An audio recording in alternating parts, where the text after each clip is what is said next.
नमस्कार दोस्तों, स्वागत है देशित समाचार के स्पेशल एपिसोड में। क्या भारत में हिंदू सुरक्षित नहीं है? आपको ये सुन के अजीब लगेगा, लेकिन ये सच है। इंडिया में मेजॉरिटी में हिंदू है, लेकिन फिर भी वो सुरक्षित नहीं है। और यहाँ तक कि मैं ये कह रहा हूँ कि भारत में पाकिस्तान या फिर पाकिस्तानी सोच रखने वाले लोग, इनसे कैसे छुटकारा मिलेगा और कब मिलेगा। तो ये विषय बहुत ही इम्पोर्टेंट है। मैं चाहूँगा कि ये वीडियो आखिर तक देखो।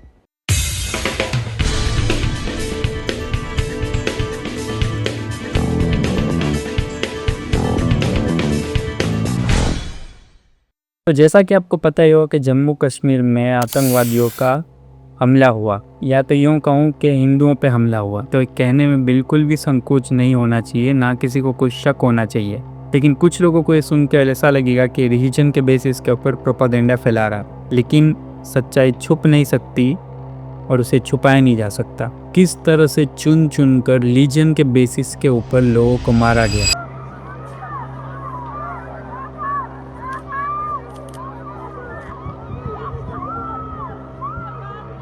किसी का भाई या तो किसी का पति। क्या बोलते भेलपुरी खा रहे थे, मेरा पति साइड में था, एक इंसान आया, उसने उसको गोली मार दी। यहाँ पे उसने बोला कि ये शायद मुस्लिम नहीं है, उसने उसको गोली मार दी। तो क्या वो लोग झूठ बोल रहे हैं? लेकिन आज मैं इस पर बात नहीं कर रहा। मोदी जी ने वैसे ही पहले ही साफ साफ कह दिया है कि जो भी इसके पीछे होगा उसको मिट्टी में मिला दिया जाएगा। बहुत स्पष्ट शब्दों में कहना चाहता हूं, जिन्होंने ये हमला किया है, उन आतंकियों को और इस हमले की साजिश रचने वालों को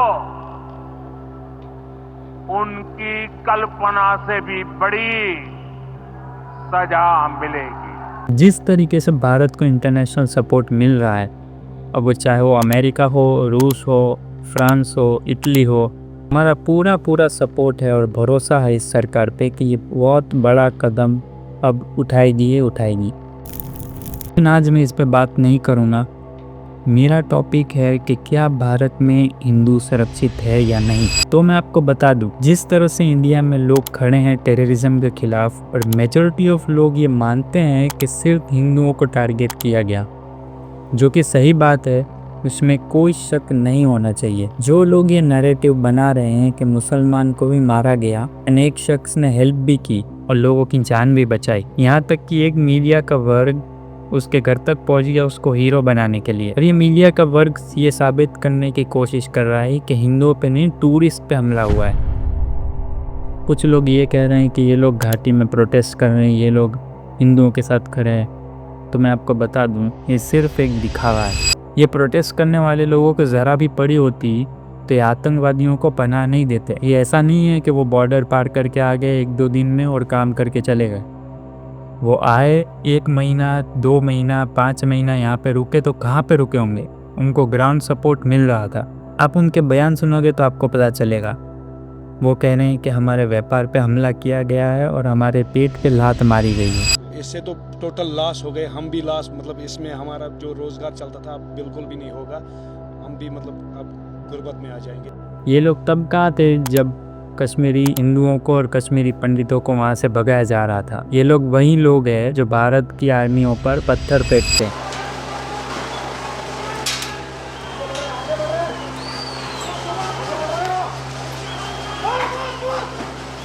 अभी साथ है क्योंकि पता है मोदी को सपोर्ट करेंगे तो ही रोजगार मिलेगा।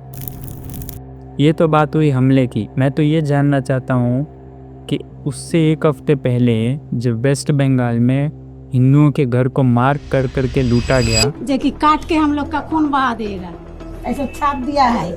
देखिए इस तरफ, अरे देखिए कैसे करके जलाया है, ऐसे करके कमारी लगा था, इसको जला के कमारी लगा था, तो इसको जलाया है आगे।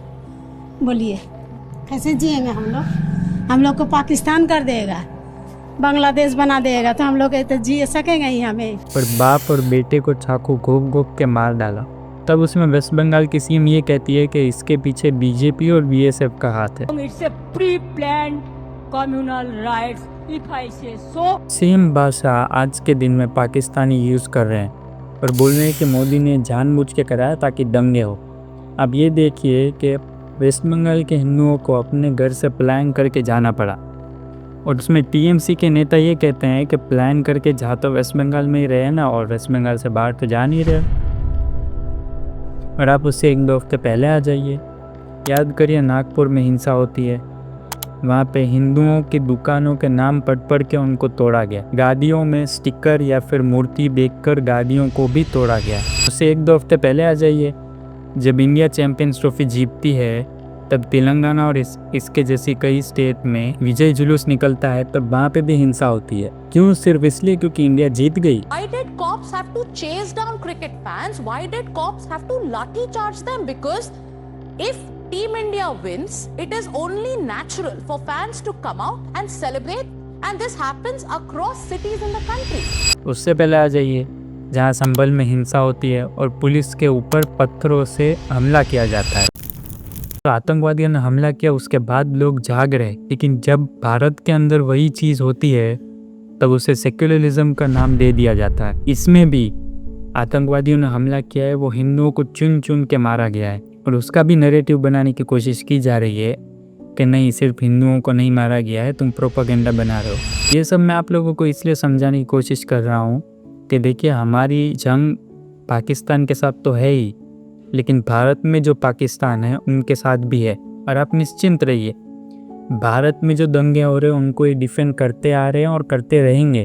और अभी जो आतंकवादी का हमला हुआ है उसमें भी नैरेटिव चेंज करने की कोशिश की जा रही है। इस हमले की फ्रीक्वेंसी को कम दिखाने की कोशिश की जा रही है, और हम जैसे और आप जैसे लोग इसे सेक्युलरिज्म मान लेते हैं। मैं ये कहूँगा कि आप ये सेक्युलरिज्म का चोला हटाइए और आसपास देखिए, आंखें खोलिए कि देश में क्या हो रहा है। अगर ऐसे ही चलता है तो कोई बात नहीं, 1000 साल तक गुलाम रहे हैं, आगे भी रहेंगे। हम सब लोग जाति में बटे रहेंगे, भाषा में बटे रहेंगे, और ये लोग अपना काम करके चले जाएंगे। जो अपने आप को सेक्युलर हिंदू कहता है वो इसे डिफेंड करता रहेगा।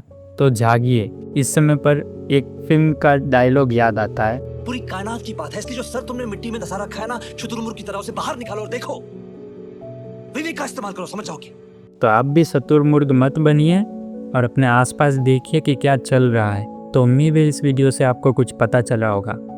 और फिर मैं कह रहा हूँ कि जागिए और आपके आसपास देखिए कि क्या हो रहा है। तो इस वीडियो में इतना ही।